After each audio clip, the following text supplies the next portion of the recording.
Do tariffs affect purchases in Temu? Tariffs will apply, even to small amount purchases from firms such as Alibaba, Temu, and Shein, which have grown in the United States at breakneck speed, benefiting from the fact that imports of goods for less than $800 are exempt from tariffs under the so-called de minimis exception. Now, they will be taxed with the new tariffs. For the avoidance of doubt, the duty-free de minimis treatment will not be available for the items described, says the order. Biden has already launched in the last stretch of his mandate a procedure to tighten that exemption. When do they take effect?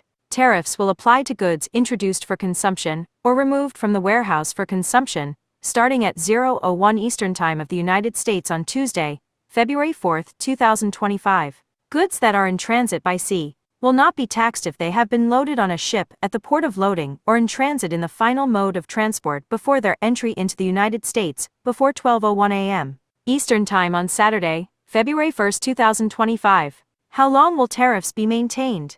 Until Trump decides. In theory, until the governments of the three countries have corrected the situation. In practice, it is a subjective judgment. The Secretary of National Security will inform the President of any circumstance that, in the opinion of the Secretary of National Security, indicates that the Government of Canada has taken appropriate measures to alleviate this public health crisis through cooperative law enforcement actions. Once the President determines that sufficient measures have been taken to alleviate the crisis, the tariffs described will be eliminated, says the Canadian order, and, in similar terms, the others in the Mexican case, also alluding to the migration crisis.